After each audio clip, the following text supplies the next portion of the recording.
Contraté a una mujer para limpiar las canaletas en una mañana soleada de jueves, y menos de 20 minutos después llamó a mi puerta con el rostro pálido.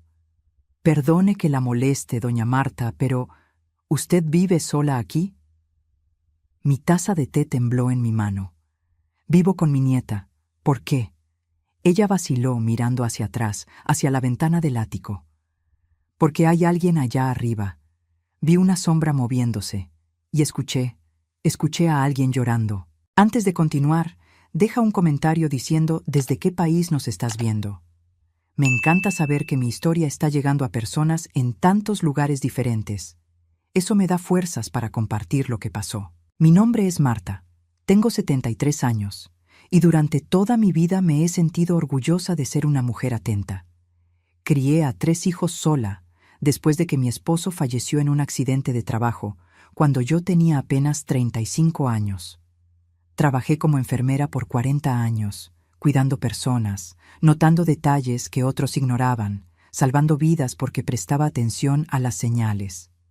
Pero cuando se trata de nuestra propia casa, de nuestra propia familia, a veces uno se vuelve ciego. A veces uno elige no ver. Mi nieta Isabela se vino a vivir conmigo hace 3 años, después de que mi hija Marcia murió de cáncer. La niña tenía apenas 22 años en ese entonces. Estaba devastada, perdida. La recibí con los brazos abiertos. Esta casa siempre fue demasiado grande para mí sola después de que enviudé. 4 recámaras, 2 pisos, un ático espacioso que casi no usaba. Tener a Isabela aquí trajo vida nuevamente a estas habitaciones silenciosas. Era una niña dulce, siempre lo fue. Estudiosa, dedicada, trabajaba como diseñadora gráfica freelance desde casa. Pasaba horas en la computadora, creando logotipos, arte para redes sociales, ese tipo de cosas. Yo no entendía muy bien su trabajo, pero veía que tenía talento. Los clientes siempre la elogiaban. El dinero entraba regularmente. Ella pagaba su parte de los gastos sin que yo tuviera que pedirlo. Era una nieta ejemplar. Pero en los últimos 6 meses, algunas cosas empezaron a incomodarme. Cosas pequeñas. Cosas que intentaba ignorar porque no quería ser esa abuela entrometida, esa vieja paranoica que ve problemas donde no existen. Isabela empezó a hacer compras mucho más grandes en el supermercado. Antes comprábamos para las 2. Ahora traía bolsas y más bolsas. Cuando le preguntaba, decía que estaba cocinando más, preparando recipientes para la semana, ahorrando tiempo. Tenía sentido. Me estaba haciendo vieja. Tal vez comía menos de lo que imaginaba. Después empecé a escuchar ruidos por la noche. Pasos en el pasillo, el crujir de las tablas del piso arriba de mi recámara. Isabela decía que era insomnio, que estaba trabajando hasta tarde. Yo le creía. Los jóvenes tienen sus propios horarios, ¿no es así? Pero los ruidos venían del ático. E Isabela me dijo que usaba el ático solo para guardar cajas viejas, cosas que heredamos de mi hija. ¿Por qué subiría allá en medio de la madrugada? Una vez, hace como 2 meses, me desperté a las 3 de la mañana y escuché voces apagadas. Me quedé acostada en la cama, con el corazón acelerado, intentando identificar de dónde venían. No era la televisión, no era el radio. Eran voces de verdad, viniendo de algún lugar arriba de mí.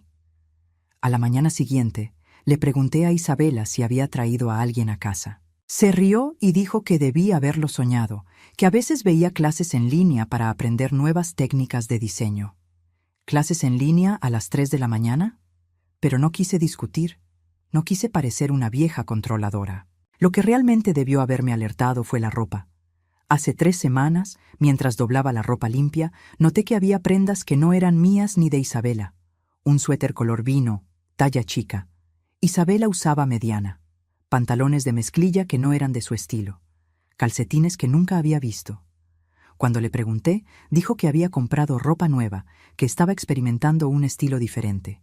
Le creí porque quería creerle. Pero mi mente de enfermera, entrenada para observar, para cuestionar, empezó a hacer conexiones que yo no quería hacer. Las compras aumentadas, los ruidos nocturnos, la ropa extraña, las largas horas que Isabela pasaba en el ático, incluso después de decirme que ahí solo había cajas viejas. Y había algo más. Isabela se había vuelto protectora con respecto al ático. Cuando sugerí que subiéramos juntas para organizar las cosas de Marcia, hacer una donación, se puso tensa. Dijo que ya había organizado todo, que no había necesidad, que yo no debía cansarme subiendo esas escaleras tan empinadas. Tenía razón sobre las escaleras, mis rodillas ya no son las mismas, pero la forma en que lo dijo, la urgencia en su voz, me hizo desconfiar. Entonces llegó aquel jueves. Jueves, 14 de marzo. Nunca olvidaré esa fecha. Había contratado a doña Fátima para limpiar las canaletas. Ella venía 2 veces al año a hacer ese servicio. Era una mujer seria, trabajadora, madre de 4 hijos. Esa mañana, Isabela había salido temprano. Dijo que iba a ver a un cliente en el centro de la ciudad para discutir un proyecto grande. Salió a las 8:30. Doña Fátima llegó a las 9. Yo estaba en la cocina preparando galletas cuando escuché los golpes en la puerta. Pensé que doña Fátima había terminado demasiado rápido, pero cuando abrí, vi su rostro. Estaba blanca, con los ojos de plato. Fue cuando me hizo esa pregunta que lo cambió todo. ¿Usted vive sola aquí? Le dije que vivía con mi nieta. Fue entonces cuando me contó lo de la sombra en la ventana del ático, sobre el llanto que había escuchado. Mi primer instinto fue defender a Isabela. Le dije a doña Fátima que debió ser un reflejo, tal vez de algún pájaro. En cuanto al llanto, tal vez era el viento. Ella me miró con una expresión que mezclaba lástima y certeza. Doña Marta, yo sé reconocer a una persona cuando la veo, y sé reconocer el sonido de alguien llorando. Hay alguien allá arriba. Mi corazón empezó a latir más rápido. Sentí esa sensación que conocía bien de mis años de enfermería, cuando sabes que algo está mal, incluso antes de que aparezcan todas las señales. Le pedí a doña Fátima que terminara su trabajo. Le pagué en efectivo, como siempre. Se fue lanzándome miradas preocupadas. En cuanto cerré la puerta, me quedé parada en el pasillo, mirando la escalera que llevaba al segundo piso. Del segundo piso, una escalera más estrecha subía al ático. Isabela siempre mantenía la puerta del ático con llave. Decía que era para que yo no subiera sola y me lastimara.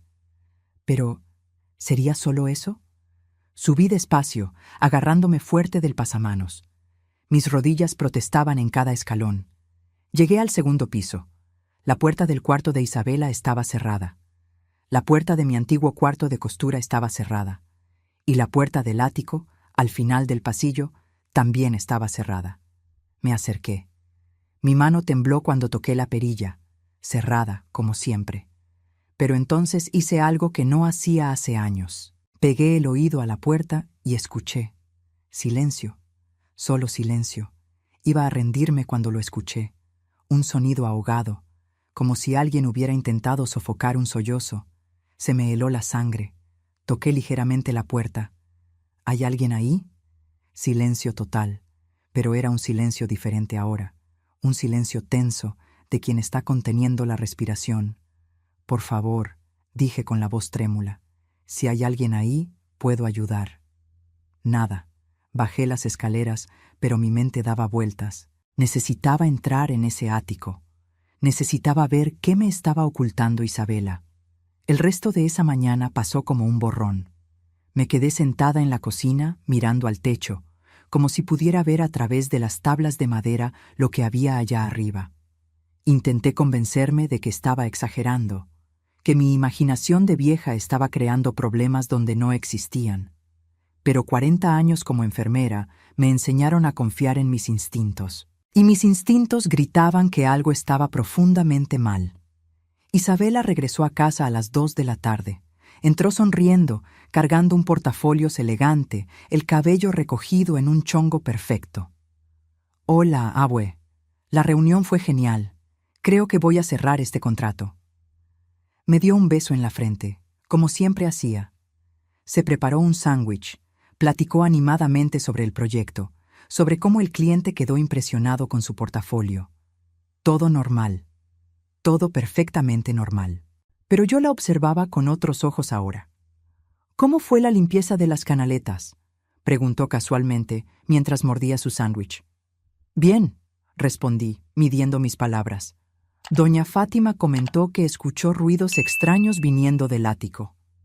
Vi el cambio en su rostro.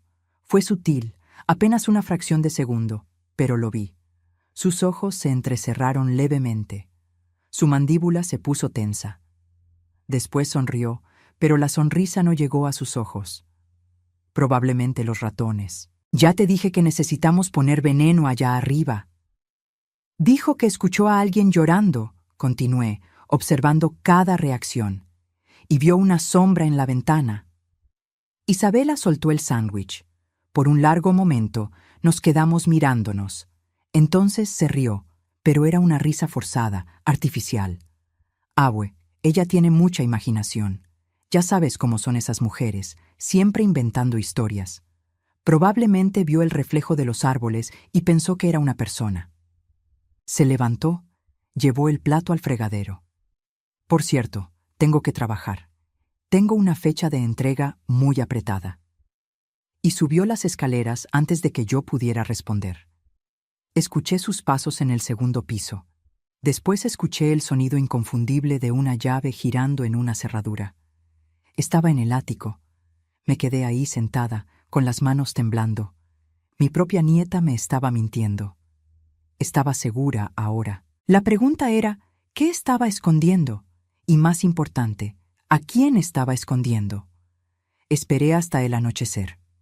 Isabela bajó a las 7 para cenar. Comimos en silencio, un silencio incómodo que nunca había existido entre nosotras. Ella evitaba mi mirada. Yo evitaba hacer más preguntas. Después de la cena, dijo que iba a trabajar hasta tarde y subió de nuevo. Escuché la puerta del ático abrirse y cerrarse. Me quedé despierta en mi cama hasta la medianoche, escuchando. Los sonidos estaban ahí, como siempre. Pasos, voces apagadas, pero esta vez realmente estaba prestando atención. A las 2 de la mañana escuché a Isabela bajar. Fui hasta la puerta de mi cuarto y me asomé por la rendija. Vi a mi nieta cargando una charola con comida. Pan, frutas, una botella de agua. Subió rápidamente, mirando hacia atrás como si temiera ser vista. Regresó 10 minutos después con la charola vacía. Mi corazón estaba acelerado. Alguien estaba viviendo en mi ático, e Isabela estaba alimentando a esa persona a escondidas. A la mañana siguiente, viernes, esperé a que Isabela saliera a su caminata matutina. Tenía el hábito de correr en el parque todas las mañanas a las 7. En cuanto se cerró la puerta, subí las escaleras lo más rápido que mis rodillas me permitían. Llegué a la puerta del ático, cerrada, como siempre. Pero yo había vivido en esta casa por 45 años. Conocía cada rincón, cada secreto. Había una llave de repuesto del ático guardada en un lugar que solo yo sabía. Fui a mi cuarto, abrí el cajón de mi cómoda, quité una pila de pañuelos antiguos y ahí estaba. Una llave de bronce, oxidada, que no veía hace años. Mi mano temblaba mientras la sostenía. Regresé a la puerta del ático. Metí la llave en la cerradura. Por un momento, vacilé. ¿Realmente quería saber qué había allá arriba? Pero la imagen de la charola con comida, llevada a escondidas en medio de la noche, me impulsó. Giré la llave. La cerradura se resistió por un momento. Después cedió con un clic. Abrí la puerta despacio. Una escalera estrecha de madera subía en la oscuridad. Encontré el interruptor y prendí la luz. Un foco débil iluminó los escalones. Empecé a subir, cada paso crujiendo bajo mi peso. Mi corazón latía tan fuerte que podía escucharlo en mis oídos. Llegué arriba. El ático era grande, con techo inclinado y vigas de madera expuestas, cajas apiladas en un rincón, los muebles viejos cubiertos con sábanas. Pero mis ojos fueron directo al otro lado de la habitación. Había una división, una pared de triplé que no existía antes, creando un cuarto separado, y en la pared, una puerta con una cerradura nueva, por fuera. Se me revolvió el estómago. Me acerqué despacio, pisando con cuidado las tablas viejas del piso. Me detuve frente a la puerta. Había luz saliendo por debajo de ella, y entonces lo escuché. Una respiración. Alguien estaba respirando del otro lado. «¿Hola?», dije con la voz trémula. La respiración se detuvo. Silencio tenso. «Por favor, no tengas miedo. Mi nombre es Marta. Yo vivo aquí. ¿Quién está ahí?». Un largo silencio. Entonces, una voz. Débil, ronca, como si no se hubiera usado en mucho tiempo. «Auxilio». La palabra salió en un susurro desesperado. «Por favor, ayúdeme». Mis piernas flaquearon. Me apoyé en la pared, intentando procesar lo que acababa de escuchar. Realmente había alguien encerrado en mi ático. «¿Quién eres?», pregunté, presionando la palma de mi mano contra la puerta. «Mi nombre es Julia», respondió la voz, más fuerte ahora, cargada de emoción. «Julia Tavares. Estoy aquí hace mucho tiempo. Por favor, tiene que sacarme de aquí». Intenté abrir la puerta, pero estaba bajo llave. Miré a mi alrededor frenéticamente, buscando una llave, algo para forzar la cerradura. «Julia, te voy a sacar de aquí, lo prometo, pero tienes que contarme qué está pasando». Hubo un sollozo del otro lado. «Isabela, ella me encerró aquí. Hace 8 meses, tal vez más, perdí la cuenta de los días». 8 meses. Mi nieta había mantenido a alguien prisionero en mi ático por 8 meses. Sentí náuseas. ¿Por qué? ¿Por qué haría eso? La respuesta vino entrecortada por el llanto. Porque descubrí la verdad sobre ella, sobre lo que le hizo a Tomás. Tomás. El nombre me golpeó como un puñetazo. Tomás era el novio de Isabela. Habían andado por 2 años. Era un muchacho gentil, trabajador, estudiante de ingeniería. Desapareció hace como 1 año. Isabela dijo que él había terminado la relación y se había mudado a la Ciudad de México por un empleo nuevo. Ella estuvo destrozada por semanas, o al menos eso fue lo que mostró. «¿Qué pasó con Tomás?», pregunté, aunque parte de mí no quería saber la respuesta. Julia se quedó en silencio por tanto tiempo que pensé que no iba a responder. Cuando finalmente habló, su voz estaba cargada de horror. «Isabela lo mató. Yo lo vi. Era su mejor amiga en ese entonces. Estaba aquí en la casa esa noche. Discutieron, él quería terminar». Isabela se puso furiosa. Ella lo empujó por la escalera. Él cayó y se golpeó la cabeza. Había sangre por todas partes. Mi visión se oscureció por las orillas. Me apoyé en la pared con más fuerza. «No», susurré. «No, eso no puede ser verdad». Pero mi mente ya estaba haciendo conexiones. La escalera empinada del sótano, la mancha en el tapete que Isabela dijo que era vino derramado, la forma en que insistió en contratar a una empresa de limpieza específica para limpiar el sótano, diciendo que yo no debía preocuparme por eso. Las piezas encajaban en una imagen que yo no quería ver. «Intenté llamar a la policía», continuó Julia, con la voz entrecortada. «Pero ella me atrapó, me arrastró hasta aquí y me encerró. Dijo que si gritaba, si hacía ruido, mataría a mi familia, a mi mamá, a mi papá, a mi hermanito. Ella sabe dónde viven. Me enseñó fotos de ellos, fotos recientes. Así que me quedé callada. Me quedé callada porque tenía miedo de que les hiciera daño». Lágrimas corrían por mi rostro. «Julia, ¿cuántos años tienes?» 23, la misma edad de Isabela. «¿Tu familia te está buscando?» «Sí», sollozó. «Isabela me enseñó los carteles de persona desaparecida. Me enseñó a mi mamá llorando en la televisión. Pero no puedo dejar que les haga daño. No puedo». Escuché un sonido abajo, la puerta del frente abriéndose. Isabela había regresado de correr antes de tiempo. El pánico me invadió. «Julia, me tengo que ir. Pero te prometo que te voy a sacar de aquí. No hoy, pero pronto. Tienes que confiar en mí. Por favor», suplicó. «Por favor, no me deje aquí. Ya no aguanto más». «Voy a volver», prometí, alejándome ya de la puerta. «Resiste un poco más». Bajé la escalera del ático lo más silenciosamente posible, cerré la puerta con llave, corrí a mi cuarto y guardé la llave. Mi corazón latía descontroladamente. Escuché los pasos de Isabela subiendo. Fue directo al baño. Escuché la regadera abrirse. Me senté en mi cama. temblando de pies a cabeza. Mi nieta, la niña que yo había ayudado a criar, que había vivido bajo mi techo, era una asesina. Y mantenía a una joven inocente encerrada en el ático, amenazando a su familia para garantizar su silencio. ¿Cómo no lo había visto? ¿Cómo había sido tan ciega? Los recuerdos volvieron con fuerza. La desaparición de Tomás, la tristeza de Isabela, que ahora parecía tan falsa, la forma en que insistió en limpiar el sótano sola, los ruidos nocturnos que yo había ignorado. Todas las señales estaban ahí, y yo había elegido no ver. Necesitaba llamar a la policía, pero si lo hacía ahora, sin pruebas, Isabela podría negarlo todo. Podría lastimar a Julia, tal vez matarla para eliminar a la testigo. Podría huir. Y lo peor, si realmente sabía dónde vivía la familia de Julia, podría cumplir sus amenazas. Necesitaba un plan, necesitaba pruebas, y necesitaba proteger a Julia mientras conseguía ambas cosas. Me obligué a calmarme. Respiré profundo varias veces, una técnica que aprendí en décadas de emergencias médicas. Pensé como enfermera, no como abuela. Necesitaba tratar esto como una crisis, con lógica y cuidado.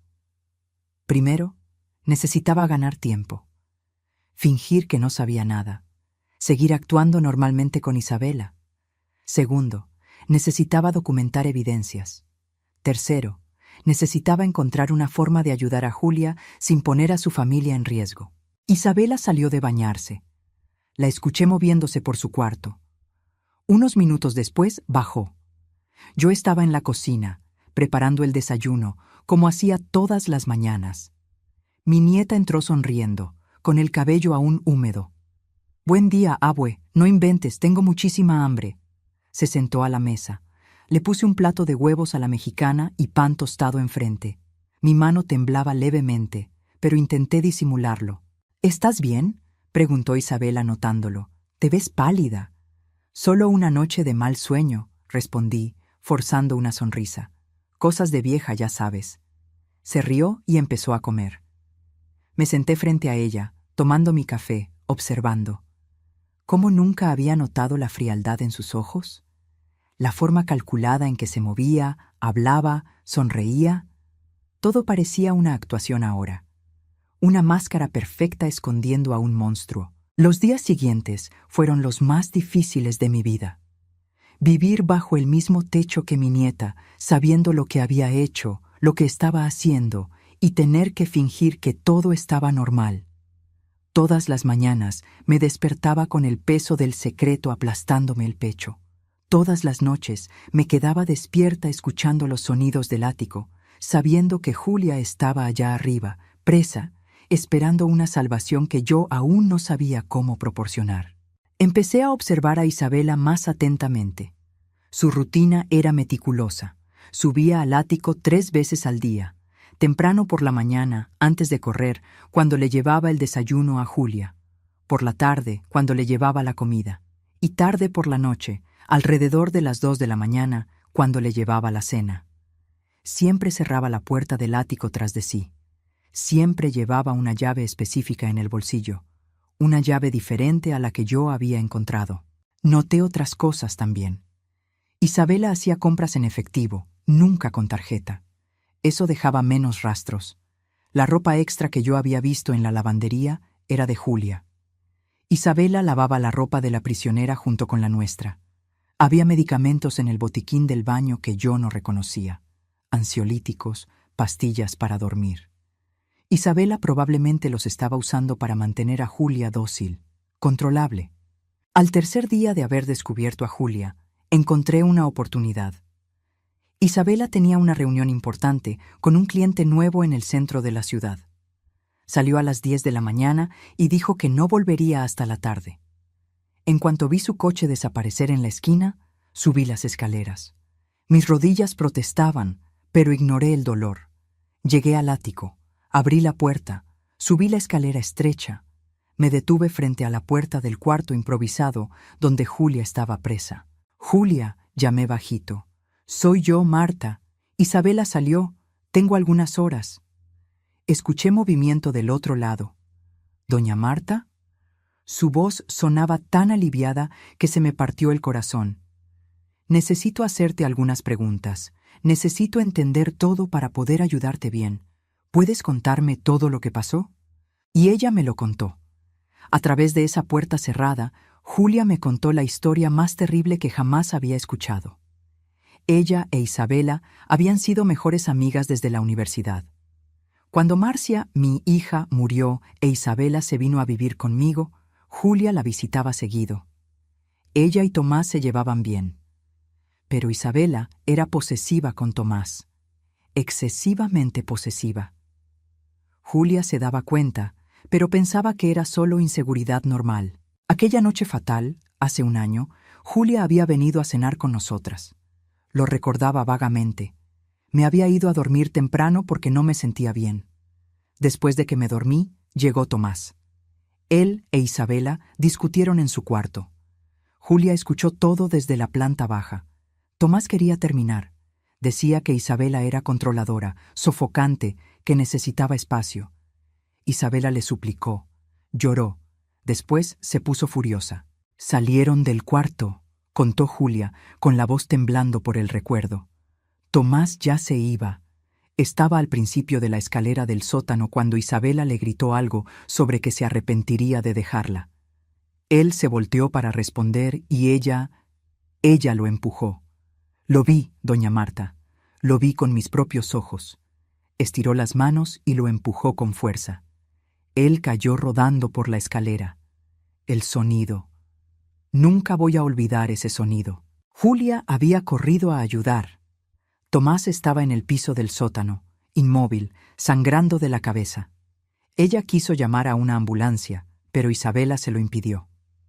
Dijo que nadie creería que fue un accidente. Dijo que yo era cómplice por estar en la casa. Dijo que necesitábamos esconder el cuerpo y fingir que se había ido. ¿Y tú aceptaste?, pregunté, intentando no sonar acusadora. Estaba aterrada, sollozó Julia. Es mi mejor amiga, o lo era. Y estaba tan convincente, diciendo que fue un accidente, que ella no quiso hacer eso. Yo le creí, así que ayudé. Ayudé a envolver el cuerpo en sábanas. Ayudé a meterlo en la cajuela de su coche. Ella dijo que conocía un lugar para enterrarlo. Sentí náuseas. ¿Y después? Después de que regresamos, me di cuenta de lo que habíamos hecho. Había ayudado a esconder un cuerpo. Era cómplice de todo. Entré en pánico. Le dije a Isabela que iba a decir la verdad, que teníamos que llamar a la policía. Fue cuando ella cambió. Sus ojos se volvieron fríos, vacíos. Me agarró, me arrastró hasta aquí y me encerró. Eso fue hace 8 meses. 8 meses viviendo en un cuarto diminuto en el ático. 8 meses comiendo solo lo que Isabela le daba. 8 meses sin ver el sol, sin respirar aire fresco, sin contacto humano más allá de la persona que la aprisionó. ¿Cómo sobreviviste?, pregunté, asombrada y horrorizada. Pensé en rendirme muchas veces, admitió Julia. Pero pensaba en mi familia. Isabela me enseñaba fotos de ellos. Me decía dónde estaban, qué hacían. Dijo que si hacía cualquier ruido, si intentaba llamar la atención, los mataría. Y le creí. Después de lo que vi que le hizo a Tomás, sabía que era capaz. Miré alrededor del ático, buscando algo que pudiera usar para forzar la cerradura. Pero era una cerradura moderna, resistente. Necesitaría herramientas adecuadas, y eso podría hacer ruido, alertar a los vecinos. Doña Marta, dijo Julia, su voz volviéndose más urgente. Hay algo que tiene que saber. Hace 2 semanas, Isabela me dijo algo. Dijo que estaba cansada de mantener el secreto. Dijo que estaba planeando hacer parecer que yo me había quitado la vida. Dejar que encontraran mi cuerpo en algún lugar, con una nota de suicidio falsa. Está planeando matarme pronto. Se me heló la sangre. Miré el reloj. Isabela podía volver en cualquier momento. Julia, escucha, voy a hacer lo siguiente. Voy a llamar a la policía, pero tengo que hacerlo de la manera correcta. Necesito pruebas, necesito garantizar que tu familia esté protegida primero. ¿Puedes aguantar unos días más? Silencio. Después, una voz pequeña. No tengo opción, ¿verdad? Eres fuerte, le dije. Sobreviviste 8 meses. Puedes sobrevivir unos días más. Y te prometo por lo más sagrado, que te voy a sacar de aquí. Lo voy a hacer bien para que Isabela nunca más pueda lastimarte a ti ni a tu familia. Bajé las escaleras del ático con lágrimas en los ojos, cerré la puerta y regresé a mi cuarto. Me senté en la cama, temblando. Necesitaba ayuda. No podía hacer esto sola. Pasé toda la noche despierta, formulando un plan. No podía simplemente llamar a la policía. Eso pondría a Julia y a su familia en riesgo inmediato. Isabela podría hacer algo desesperado. Tenía que ser más inteligente. Necesitaba pruebas concretas de lo que Isabela había hecho, pruebas que la condenaran sin duda. Y necesitaba ayuda de alguien en quien pudiera confiar plenamente. A la mañana siguiente, mientras Isabela estaba en la regadera, tomé mi celular y llamé a mi hijo, Roberto. Él vivía en Monterrey, era comandante de la policía desde hace 15 años. Si alguien podía ayudarme, era él. Cuando contestó, obligué a mi voz a sonar normal. Roberto, hijo, ¿cómo estás? Mamá, qué sorpresa, ¿todo bien y usted? Necesito hablar contigo, susurré. En persona, es urgente, pero no puedo explicarlo por teléfono. Sentí la preocupación en su voz. ¿Qué pasó? ¿Está usted bien? ¿Es Isabela? No puedo hablar ahora. ¿Puedes venir mañana? Temprano, antes de las 7. Y por favor, no le avises a Isabela que vas a venir. Hubo una pausa. Roberto me conocía lo suficiente para saber que yo no pediría eso sin una buena razón. Estaré ahí a las 6:30. Mamá, ¿estás segura de que está bien? Lo estaré cuando llegues, respondí y colgué. Isabela bajó a desayunar. Estaba de buen humor, canturreando mientras preparaba un jugo. Oye, abue, estaba pensando. ¿Qué tal si nos vamos de viaje? Como a un crucero o algo así. Solo nosotras dos. Podemos pasar unos días fuera, relajarnos. Se me revolvió el estómago. Quería sacarme de la casa, probablemente para hacer algo con Julia sin que yo estuviera cerca. Qué idea tan interesante, forcé una sonrisa. Pero sabes, mis rodillas están muy mal para viajes largos. Tal vez el próximo año. Vi la frustración brillar rápidamente en sus ojos antes de ser enmascarada por otra sonrisa. Está bien, no hay prisa. Pero yo lo sabía. El tiempo se estaba acabando. Isabela estaba planeando algo y yo necesitaba acelerar mis propios planes. Esa noche, cuando subió a llevarle comida a Julia, hice algo arriesgado. Tomé su celular que se estaba cargando en la cocina y rápidamente accedí a sus mensajes. No tenía contraseña.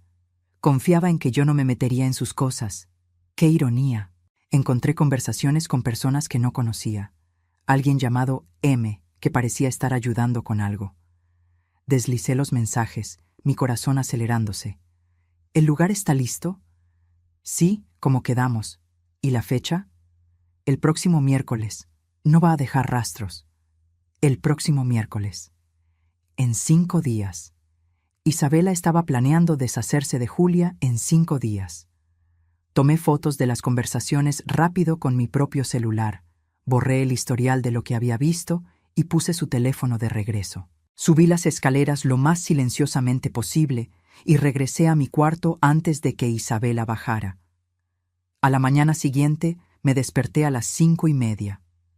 Isabela aún dormía. Bajé, preparé café cargado y esperé en la sala. A las 6:30 en punto, escuché el coche de Roberto estacionarse en la calle. Abrí la puerta antes de que tocara el timbre. Mi hijo me abrazó.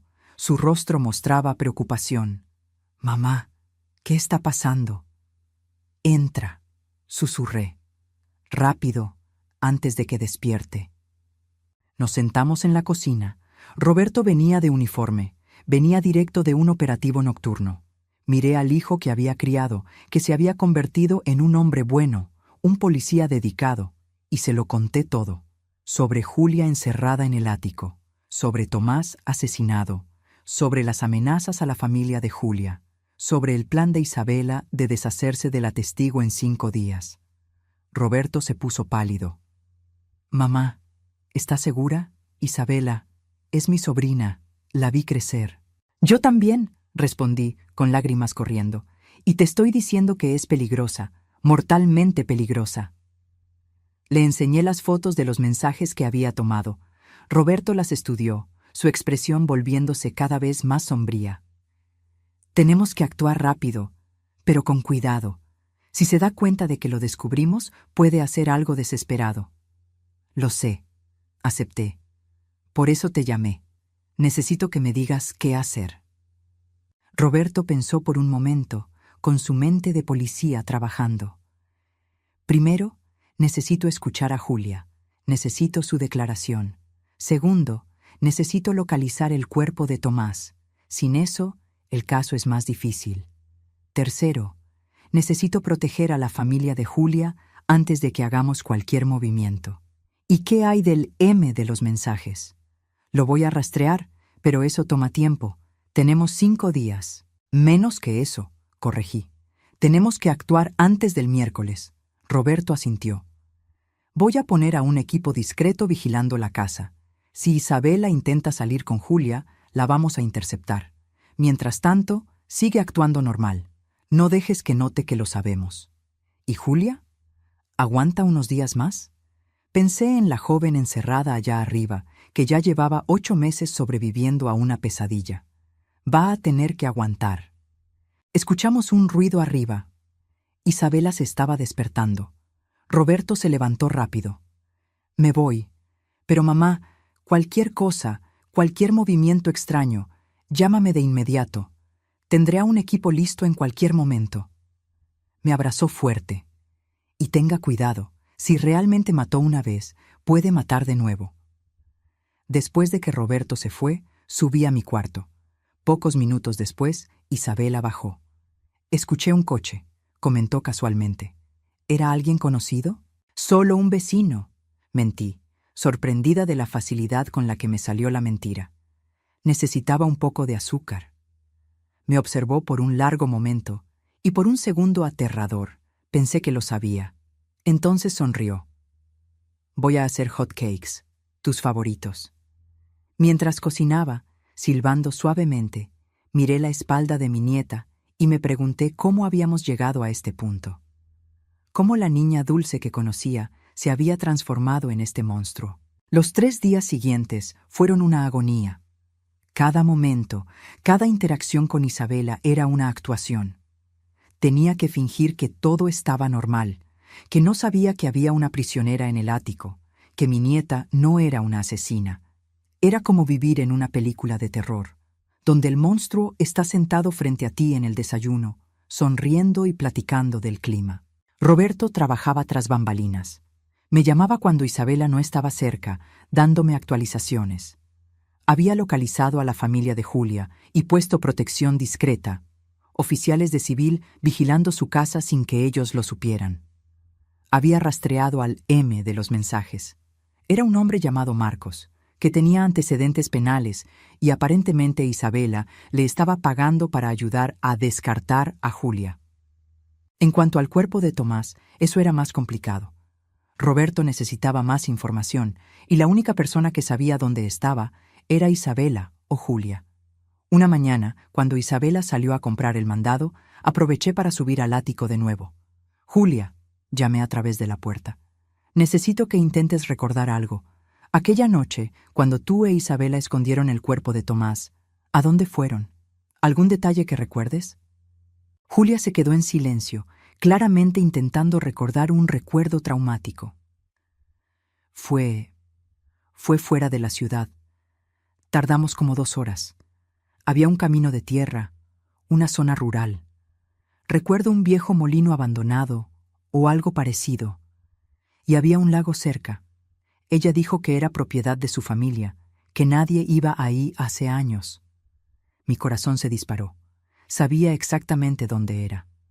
La propiedad de mi difunto esposo, heredada por mi hija Marcia y luego por Isabela. 40 hectáreas de tierra en las afueras, con una vieja casa de campo que nadie usaba hace décadas. Había, de hecho, un molino en ruinas y un pequeño lago. ¿Puedes recordar más detalles? ¿Dónde exactamente en la propiedad? Había un puente de madera viejo sobre un arroyo, dijo Julia con su voz temblorosa. Lo cruzamos, y después fuimos cerca de unos árboles grandes, eucaliptos, creo. Ella cavó un hoyo. Yo no ayudé, no podía. Solo me quedé mirando, en shock. Después lo enterró y lo cubrió con hojas y ramas. Memoricé cada detalle, y después de que Isabela volvió, llamé a Roberto con la información. «Voy a mandar a un equipo para allá mañana», dijo. «Discreto. Si encontramos el cuerpo, tendremos pruebas suficientes para arrestarla de inmediato». «¿Pero y Julia? ¿Y su familia?» «El equipo va a actuar rápido. En cuanto tengamos el cuerpo, vamos a rodear la casa. Isabela no tendrá tiempo de hacer nada».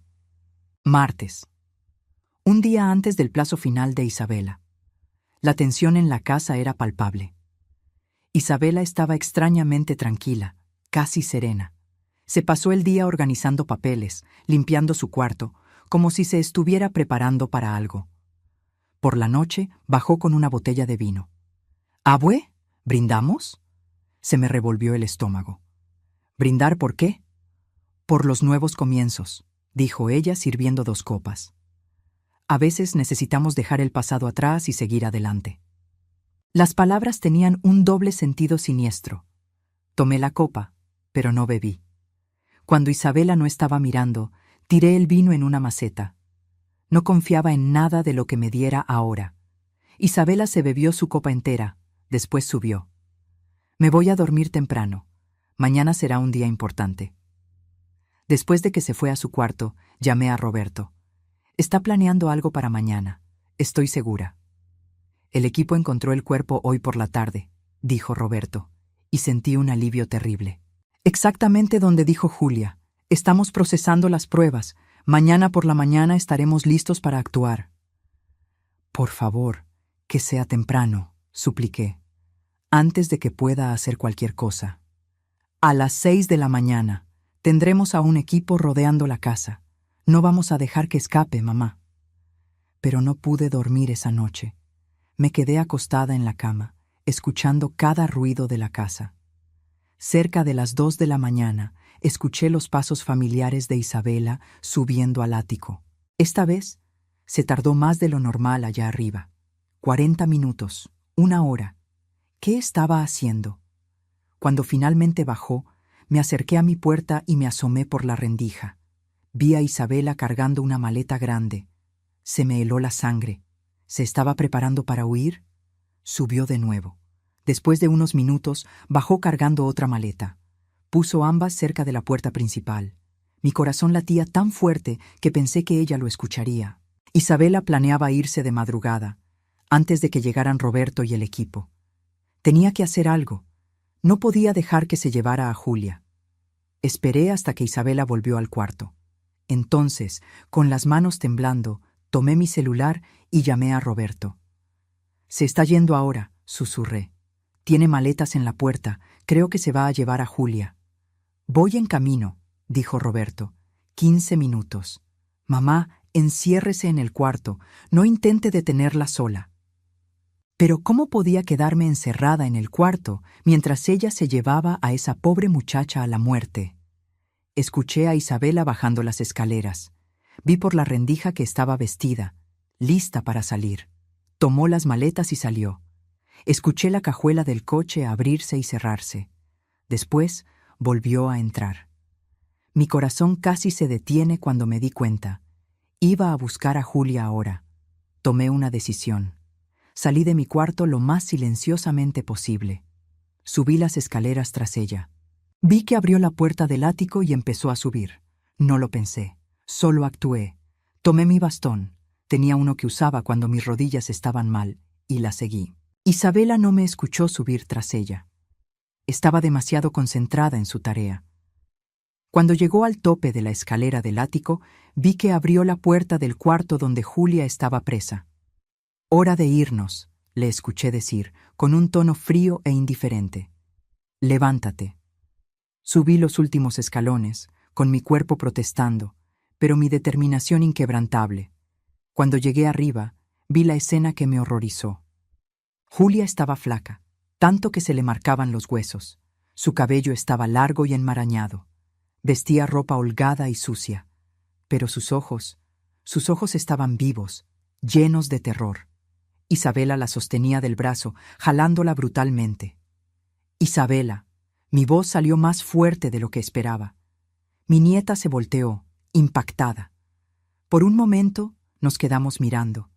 Vi la rápida sucesión de emociones en su rostro: sorpresa, confusión, luego comprensión, y finalmente algo frío y calculador. «Abue», dijo calmadamente, soltando el brazo de Julia. «¿Qué haces despierta?» «¿Qué estoy haciendo?», repetí, con mi voz temblando de rabia y dolor. «¿Qué estás haciendo tú, Isabela? ¿Manteniendo a esta muchacha prisionera? ¿Matando a Tomás? ¿Cómo pudiste?» Vi la máscara de Isabela caer, la sonrisa dulce, la expresión gentil, todo desapareció, revelando algo frío y vacío debajo. «No lo entiendes», dijo ella. «Nunca lo entenderías». «Entonces explícame», la desafié, apretando el bastón. «Explícame cómo mi nieta se convirtió en una asesina». «Tomás me iba a dejar», gritó ella, la fachada de calma finalmente rompiéndose. Después de todo lo que hicimos juntos, se iba a ir así, como si yo no importara, como si nuestro amor no significara nada. «Así que lo mataste», afirmé. «No fue a propósito», protestó. «Fue un accidente. Yo solo quería que se quedara», y se calló. «Pero después de que pasó, viste una oportunidad», terminé por ella, entendiendo con horror. «Viste una oportunidad de empezar de nuevo, y Julia era la única testigo». Isabela miró a Julia con desprecio. Me quería entregar, mi mejor amiga, y me iba a traicionar. «Mataste a alguien», gritó Julia, encontrando su voz. «Tenía que decirlo». «No tenías», respondió Isabela fríamente. «Podíamos haber guardado el secreto juntas, pero elegiste ser la heroína, así que ahora...». No terminó la frase, pero no era necesario. Sabía lo que planeaba hacer. «No voy a dejar que la lastimes», dije firmemente, poniéndome entre Isabela y Julia. «Vas a tener que pasar por encima de mí». Isabela se rió, pero no era una risa alegre. Era amarga, dolida. «Abue, quítate. No quiero lastimarte a ti también».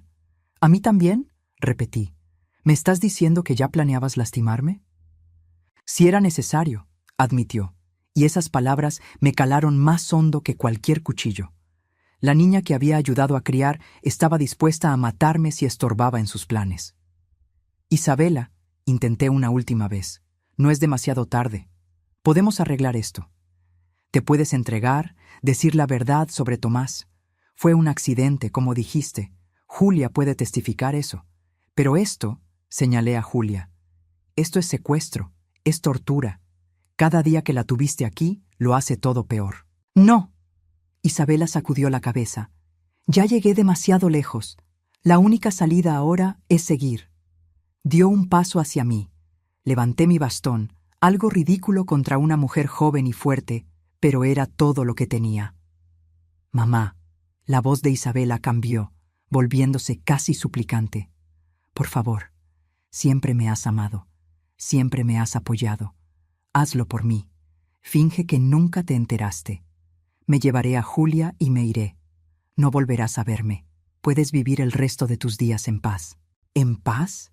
Las lágrimas corrían por mi rostro. ¿Cómo podría vivir en paz sabiendo que dejé que mataras a una inocente? «Ella no es inocente», gritó Isabela. «Ella me traicionó». «Ella intentó hacer lo correcto», grité de vuelta. Detrás de mí escuché a Julia sollozar. «Isabela, por favor». Su voz era débil. «Tu abuela tiene razón. No es demasiado tarde. Déjame ir y yo testificaré que fue un accidente. Te voy a ayudar». «¿Crees que soy estúpida?», se rió Isabela. «En el segundo en que te suelte, vas a ir directo a la policía. No, esto se acaba hoy, a mi manera». Avanzó. Sin pensarlo, moví mi bastón, le di en el brazo. No fue fuerte, yo no tenía fuerza para eso, pero la sorprendió. Retrocedió, su expresión volviéndose furiosa. «Abue, no hagas eso». «¿O qué?», la desafié. «¿Me vas a matar a mí también? ¿A tu propia abuela?». Vi la lucha en su rostro. la niña que conocía contra el monstruo en que se había convertido. Por un momento pensé que la niña ganaría. Entonces escuché sirenas afuera. Roberto había llegado. Isabela las escuchó también. Sus ojos se abrieron con pánico y rabia. «¿Qué hiciste?», siseó. «Lo que debí haber hecho hace meses», respondí. Llamé a la policía. Corrió a la ventana del ático, miró hacia afuera. Vi su cuerpo ponerse rígido al ver las patrullas rodeando la casa, los policías bajando con armas en mano. «No», susurró. «No, no, no». Se volteó hacia mí y por primera vez vi miedo real en sus ojos. «Abue, por favor, tú puedes arreglar esto. Di que fue un error, di que...» «Isabela Hayes», la voz de Roberto retumbó desde afuera, amplificada por un megáfono. «Sabemos que estás ahí dentro. Sal con las manos en alto. La casa está rodeada». Isabela miró de mí a Julia, después a la escalera. Vi los cálculos en su cabeza. ¿Podría pasarme? ¿Usar a Julia como rehén? ¿Intentar huir? «No hagas ninguna tontería», advertí. «Se acabó, Isabela. Se acabó». Por un largo momento se quedó quieta. Entonces, lentamente, sus hombros cayeron. La lucha se le fue. «Yo solo quería que me amaran», dijo bajito. «Solo quería que alguien se quedara». «Yo me habría quedado», respondí, con mi voz quebrada. «Yo siempre estuve aquí, pero tú elegiste este camino». Isabela empezó a bajar la escalera. Sostuve a Julia, que apenas podía mantenerse en pie, y la ayudé a bajar también, más despacio. Cuando llegamos a la planta baja, la puerta principal se abrió. Roberto entró, seguido por otros oficiales, todos con las armas apuntando a Isabela. «¡Al suelo!», ordenó él. «Manos detrás de la cabeza». Isabela obedeció, moviéndose como si estuviera en trance. 2 policías la esposaron mientras Roberto corría hacia mí y Julia. «Mamá, ¿está bien?», asentí, incapaz de hablar. Entraron paramédicos, fueron directo con Julia. Mientras se la llevaban en una camilla, ella me miró. «Gracias», susurró. «Gracias por no rendirse conmigo». La vi ser llevada a la ambulancia. Después miré a Isabela, esposada, siendo conducida a una patrulla. Por un momento, nuestros ojos se encontraron. Vi tantas cosas en esa mirada: rabia, tristeza, arrepentimiento, desafío. 3 meses han pasado desde aquella noche. 3 meses que han parecido una vida entera. Isabela está en prisión esperando el juicio, acusada de homicidio culposo por la muerte de Tomás, secuestro y privación ilegal de la libertad de Julia, entre otros cargos. Su abogado intenta alegar que el asesinato fue accidental, pero mantener a Julia encerrada 8 meses no puede explicarse como nada más que crueldad calculada. Julia está en recuperación, física y mentalmente. Perdió 40 kilos durante el cautiverio, desarrolló una deficiencia de vitamina D severa, depresión y trastorno de estrés postraumático. Pero es fuerte. Está en terapia, rodeada de la familia a la que Isabela había amenazado. La abrazaron, agradecidos de tenerla de vuelta, horrorizados por lo que pasó. Me visita una vez por semana. Hemos desarrollado un vínculo extraño, forjado por el trauma compartido. En cuanto a mí, sigo viviendo en la misma casa, aunque ahora se siente diferente. Las sombras son más oscuras, los silencios más pesados. Mandé cerrar el ático con llave. No puedo subir allá. Probablemente nunca vuelva a poder. Roberto intentó convencerme de vender la casa, mudarme a un departamento más chico. Pero esta es mi casa. No voy a dejar que lo que hizo Isabela me saque del lugar donde construí mi vida. Visité a Isabela en prisión solo una vez. Fue lo más difícil que he hecho. Estaba flaca, pálida, su cabello recogido en una coleta floja. Cuando se sentó al otro lado del cristal y tomó el teléfono, nos quedamos mirando por un largo rato. «Hola, abue», dijo finalmente.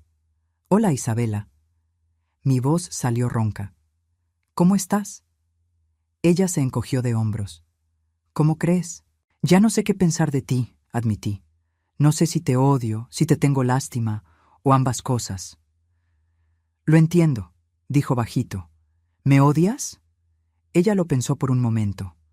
No, yo creo que entiendo por qué hiciste lo que hiciste. Salvaste a Julia. Era lo correcto. Pero tú querías que no lo hiciera.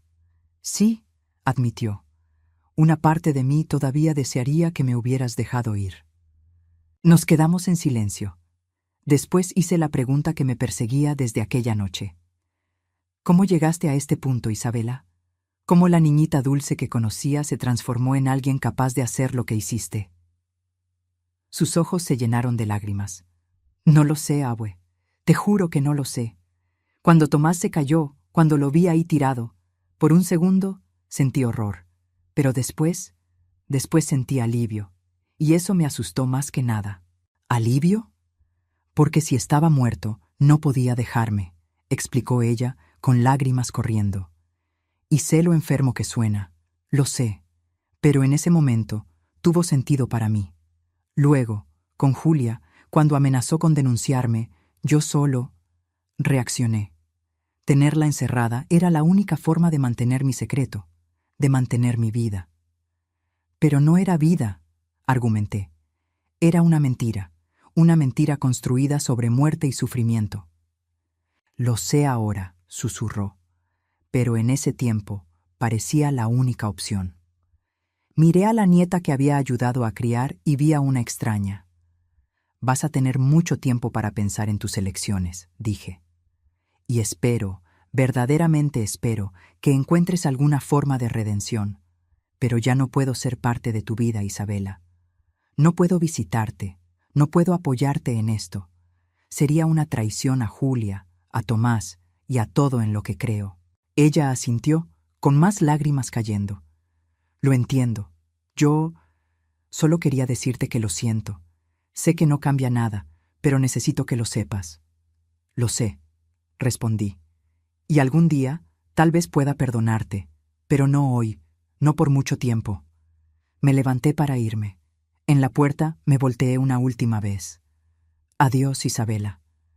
Adiós, abue, susurró ella. Hoy, mientras escribo esto, Julia está en la sala conmigo. Viene a comer todos los domingos ahora. Se convirtió en la nieta que perdí, aunque ninguna de las dos lo diga en voz alta. Está mejor, más fuerte. Volvió a estudiar.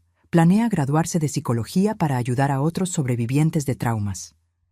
Su familia se volvió mi familia extendida. Su mamá me llama cada semana. Su hermano menor me dice, abuela Marta. El juicio de Isabela está programado para el próximo mes.